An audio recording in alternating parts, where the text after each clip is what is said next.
دوستو اللہ تعالیٰ نے اپنے لارحم کلام قرآن مجید فرقان حمید میں ارشاد فرمایا، اے ایمان والو اللہ سے ڈرو، حق کا تقاتی جیسے ڈرنے کا حق ہے، وَلَا تَمُوتُنَّ إِلَّا وَأَنْتُمْ مُسْلِمُونَ، اور تمہیں موت نہ آئے مگر اس حال میں کہ تم مسلمان ہو۔ اللہ تعالیٰ ہم سے ایسے اسلام کا تقاضا کر رہا ہے، ایسے تقوی کا تقاضا کر رہا ہے کہ جو ہمارے زندگی پر محیط ہو، پوری زندگی کو جس نے گھیرا ہوا ہو، وقتی تقوی نہ ہو، وقتی اسلامی شاعر نہ ہو، بلکہ ہماری زندگی اسلام کے سانچے میں ڈلی ہوئی ہو، ہماری زندگی اسلام کی اپنی تصویر ہو، تو ایسے اسلام کا اللہ تعالیٰ نے ہم سے تقاضا کیا ہے کہ اے ایمان والو اللہ سے ڈرو جیسے اس سے ڈرنے کا حق ہے۔ تو آج ہم مسلمان اللہ سے ڈرنے کا حق ادا نہیں کر رہے، ہمیں اپنے حقوق کی بڑی فکر ہوتی ہے، کسی کے اوپر حق ہو تو جب تک مل نہ جائے برادری بھی اکٹھی کر لیتے ہیں، دوست احباب کو بھی بھیجتے ہیں، ہر طریقے سے اپنا حق لینے کی کوشش کرتے ہیں، لیکن وہ رب العالمین جس کی نعمتیں ہم ہر وقت استعمال کر رہے ہیں، جس کی نظر عنایت ہم سے اگر ایک لمحے کے لیے بھی ختم ہو جائے تو یہ ساری کائنات بسم ہو جائے، تباہ برباد ہو جائے، تو ہم اس کی حقوق کو بھولے ہوئے ہیں۔ تو فرمایا جیسے اسے ڈرنے کا حق ہے،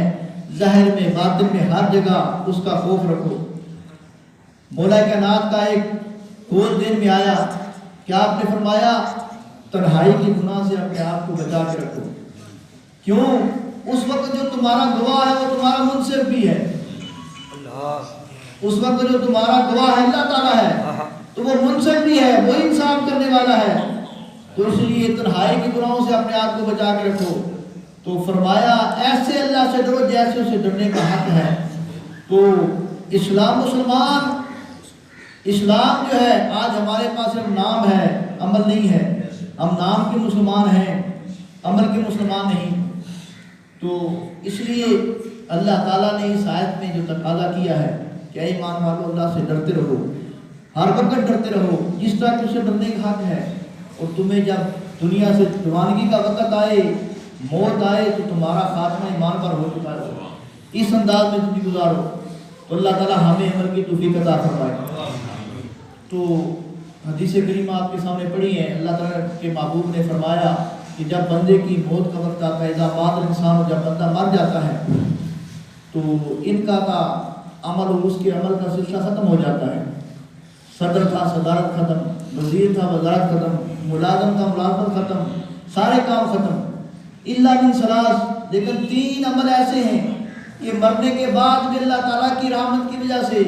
اس کو 3 اعمال کا فائدہ پہنچتا رہتا ہے، نفع پہنچتا رہتا ہے۔ پہلا نمبر فرمایا من صدقات جاریہ، اگر کوئی صدقہ جاریہ کر جائے اپنے ہاتھ سے اللہ کی رضا کی خاطر، نمود و نمائش کے لیے نہیں، دکھلاوے کے لیے نہیں، صرف اللہ کی رضا پانے کے لیے، اللہ کی جو ہے وہ خوشنودی حاصل کرنے کے لیے اگر کوئی صدقہ جاریہ کر گیا، جب تک اس کا وہ صدقہ باقی رہے گا اس کے نام اعمال میں اضافہ ہوتا رہے گا۔ دوسرے نمبر پر من علم ینتفع بہ، اگر کوئی ایسا علم چھوڑ گیا جس کا فیضان آگے چلتا رہا، جب تک اس کا علم آگے سبتن چلتا رہے گا، نسل در نسل چلتا رہے گا، تو جب تک اس کا پڑھایا علم باقی رہے گا اس پڑھانے والے کے نام اعمال میں اضافہ ہوتا رہے گا۔ تیسرے نمبر من ولد صالح یدعو لہ، اگر کوئی نیک بچہ چھوڑ جائے تو اس کے لیے ہاتھ اٹھا کے دعائیں مانگتا رہے گا، جب تک وہ نیک بچہ پیچھے سے اس کے لیے اشارے ثواب کا اہتمام کرتا رہے گا، بخشش کے ذرائع کا اہتمام کرتا رہے گا، اس کے لیے ہاتھ اٹھائے رکھے گا، تو اس کے نام اعمال میں اضافہ ہوتا رہے گا۔ ایک اور حدیث پاک میں حضور نے فرمایا کہ میت کو جب قبر میں رکھا جاتا ہے تو مال میت فی قبر اللہ کالغریق المتغمس، کہ میت کی مثال قبر میں ایسی ہوتی ہے جیسے ڈوبنے والا ہوتا ہے، وہ سہارے کو تلاش کرتا ہے، پکار کرتا ہے بچاؤ مجھے، میں ڈوب رہا ہوں، جانتا نہیں، تلاش نہیں جانتا، تیرنا نہیں جانتا، تو وہ ڈوب رہا ہو تو جیسے وہ پریشان ہوتا ہے، مصیبت میں ہوتا ہے، مصیبت میں جو ہے پکارتا ہے، تو میت کی بھی یہی کیفیت ہوتی ہے۔ ينتظر دعوة طلب من اب و ام و صدیق، کہ وہ اپنے ماں باپ کی طرف سے، بہن بھائیوں کی طرف سے، رشتہ دار دوست احباب کی طرف سے دعا کا جو ہے وہ منتظر ہوتا ہے، دعوت کا منتظر ہوتا ہے۔ جب اس کے پیچھے سے کوئی دعا کرتے ہیں، کوئی اس کے لیے صدقہ خیرات کرتے ہیں، تو پھر اس کا جب اس کو ثواب پہنچتا ہے تو کتنا خوش ہوتا ہے۔ حدیث پاک میں دنیا معافیہ کی نعمتوں سے زیادہ اس کو خوشی ہوتی ہے۔ تو اس لیے میت کے لیے یہ اصالہ ثواب کرنا، اس کے لیے بخشش کی دعائیں کرنا، اس کے لیے صدقہ خیرات کرنا، یقین اس کا نفع پہنچتا ہے۔ تو اللہ تعالیٰ کی بارگاہ میں دعا ہے اللہ تعالیٰ ہمیں اپنے جو بزرگان ہیں ان کے لیے اصالہ ثواب کے سلسلوں کو جاری رکھنے کی توفیق عطا فرمائے۔ آمین۔